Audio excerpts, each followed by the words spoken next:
Ate, oh. Pinagtimpla kita. Sarap yan. Parang may merienda ako, ah. Baka ate, pag, ayan, ano mo ate, pag ininom mo yan, baka makaulit ka pa.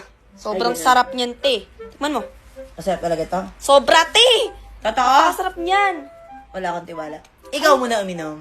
Ah, Ikaw uminom. ate, ikaw muna, kasi pinagtimpla kita. Siyempre, para makasigurado ako. Wala na akong ano sa inyo. Baka pinaprank-prank yun na naman ako eh. Nakaka-open ka naman, Ikaw ang ate. uminom. Nakaka-open ka naman, Ba't tayo may inumin? Siyempre, ate, dapat ikaw unang makainom. Una yan. sa lahat, sana hindi ganito kadumi yung baso. Ate, kasi... Di ba? Pangalawa, yung powder mo ubuo pa sa ibabaw. Ate, Ha? hindi ko kasi naihalo ng Ha? maayos. Kasi... Paano pag sumakit ang tiyan ko?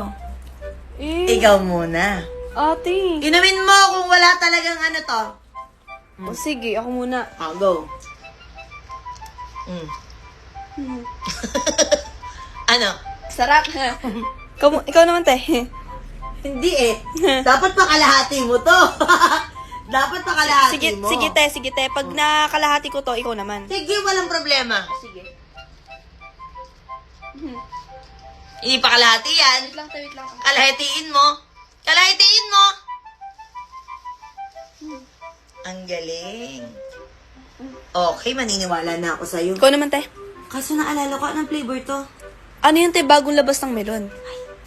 Melon. Bakit, te? Hindi nga pala ako kumakain ng melon. Ah! Ayoko ng melon. Ate, sige Ay, na. melon. Tikman mo lang, kahit... Allergy ako sa melon. Ate. Allergy ako. Ate, Sorry, sister. Sorry. Allergy ako dyan. ate naman.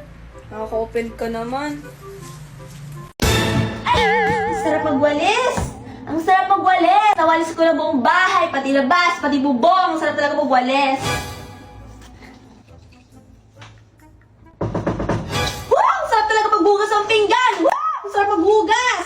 Nga naman, napakasipag ko talaga. Napakasarap maghugas ng pinggan! Woohoo! Woo! Sorry, naglaba kasi ako eh. Woo! Grabe sa paglaba. Nalaman ko na lahat ang damit ng pamilya ko. Ang saya-saya ko, ang sarap paglaba.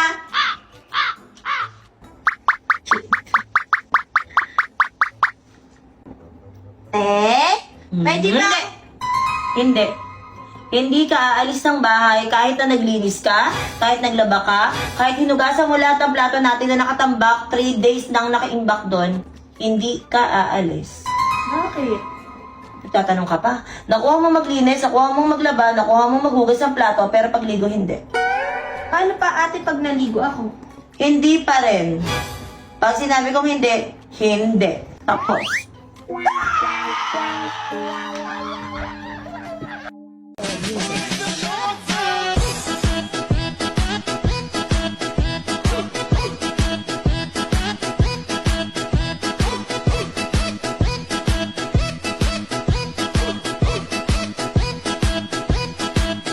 Dami nagsasabi, nakamukha ko daw yung nanay ko. Sakto nandito yung mama ko ngayon.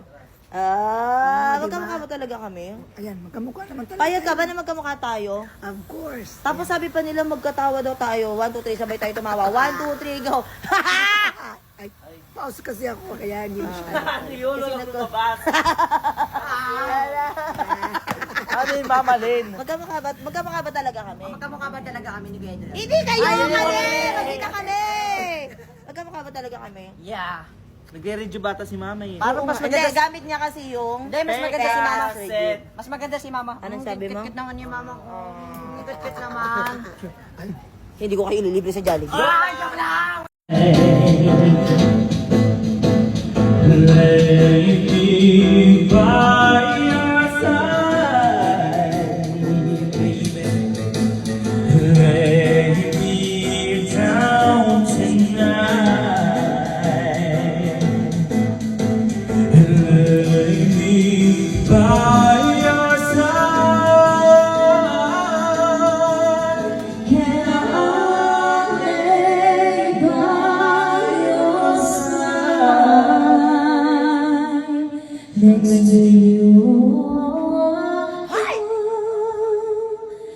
So, ang dami nagtatanong dito sa comment section kung pwede daw bang mag-jowa challenge si Iling tsaka si Ace. Syempre, hindi ako makakasagot niyan. Katulad na sinabi ko sa inyo, tanungin natin si Ace.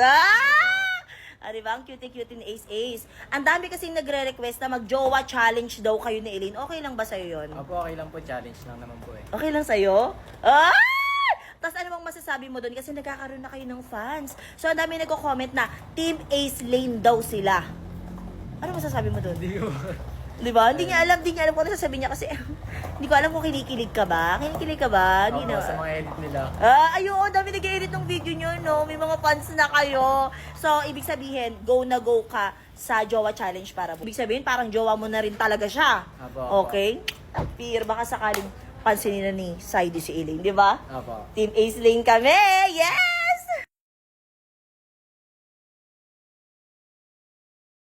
Siyempre, kung kami mga babae, meron kaming fem wash, dapat kayong mga lalaki, meron din kayong panghugas dyan kay Manoy. Oo, dahil meron na tayong Jack Masculine Wash, syempre may prestige pa rin yan. At sa mga nagtatanong, ano daw bang pinagkaiba nito? Wala, packaging lang. Kasi meron tayong old packaging at itong bago nga natin mga kapatad, meron tong cooling effect. Bakit ko daw nalaman? Syempre, tinry ko. Talaga. Pero babae ako. Oo, gusto ko lang din ma-explain din sa inyo. At kasi ito yung mga ginagamit talaga ng mga kapatid ko, ni Bahaw, ni Adrian, nila Kiko. Ito yung ginagamit nila, even sila Yuki. At syempre mga kapatid, huwag nating hayaan na amoy ano naman yan. Si Banoy, dapat alagaan din natin yan siya. Okay? At the same time, mura lang din to. May cooling effect na siya. Ilalagay ko sa yellow basket. Mag-check out ka na. Ito yung proof na ginagamit ko talaga tong Kavog body scrub. Ayan. Alam nyo mga kapatid, mahilig kasi ako mag-hoard ng isang bagay, lalo na pag nagustuhan ko. So, ito yung dati ko pang mga binili. Ang dami ko kasing binili talaga nito dati. Ito na pala yung bagong packaging niya. Ito kasi mga naabutan ko pa nun. Oh. Bumili yata ako nito mga 30 pieces. Ito talaga yung scrub na hinahanap-hanap ko talaga. Alam nyo kung bakit? Ang bango niya. So, gusto ko kasi talaga tong body scrub na to kasi nga, bukod sa gentle lang siya sa skin, ang ganda rin ng mga ingredient na meron siya. Meron siyang vitamin C, meron siyang niacinamide. Ayan, alam naman natin na ang niacinamide ay nakakapagpa-brighten up ng skin yan. Tsaka tignan yung texture niya. Diba? Purong-puro talaga siya. Ang bango. Alam nyo ba, every time na ini-scrub ko to sa katawan ko, parang gusto ko siyang kainin. Pero bawal siyang kainin ha. Kasi syempre body scrub to. As a human being, meron din talaga tayong mga uneven skin dyan sa ating katawan. So, kailangan natin na makakapagpa-help, na ma-brighten up yan. Kasi sa sabon ng Kavog, at the same time, dalawa kasi sinabi ko na sa inyo, di ba? Dalawa talaga yung ginagamit ko na sabon. Kasi may pagka-maarte talaga ako when it comes to skin. Ay, si Arte, ba't gumaganon? Bukod kasi sa nakakapagpa-brighten up siya ng skin, nakakapagpa-exfoliate pa siya ng skin. So, ang daming benefits din. Hindi siya yung katulad ng mga ibang body scrub na, alam nyo, may mga nagamit kasi akong ganon, yung body scrub na ang sakit niya sa skin. So, ito, hindi. Meron kang mga sensitive skin at medyo maarte ka din pagdating sa skin mo dyan. Ilalagay ko sa yellow basket, mag-check out ka na rin. Kasi, alam nyo ba, promise, magugustuhan nyo to kasi sobrang bango din at ang ganda sa skin. Sis, wala ka ba napapansin kay Saidi? Alam ko. Sabi niya, kaya niya inano si Eileen yun, iniwasan. Kasi gusto niya hanapin yung sarili niya. Naisip ko lang, ba't hindi mo na niya hinanap yung balakang niya? Tignan mo yung shirt niya kasi. Diba? Nasa tuhod na. Diba? Bakit gano'n? Ano? Heidi, tataas mo yung short mo, hige.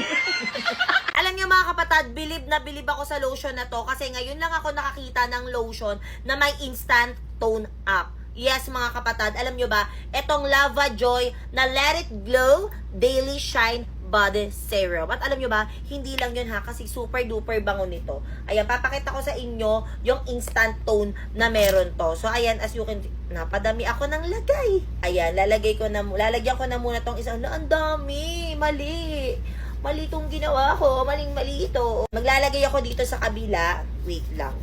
Ibe-blend ko muna siya kasi talagang napadami siya. So, kung lalaban kayo ng mga contest, mga ganyan, kasi si Eileen, lalaban siya ng Mr. and Miss Manix 2026. So, bumili kami ng ganito, buti na lang umabot. Ayan. So, lagyan din natin yung kamay ko dito. Ayan. Tapos, tignan nyo kung gano. O, diba? Instant tone up talaga siya, mga kapatid. Dito pa lang sa kamay, tignan nyo. At hindi lang yun na kasi ang bango niya. Literal. Kaya nagulat ako, sabi ko, hala, totoo ba? Kaya pala mabili talaga siya. So, kung nagko-contest din kayo, pwede kayong mag-try ng ganito, oh. Instant tone up.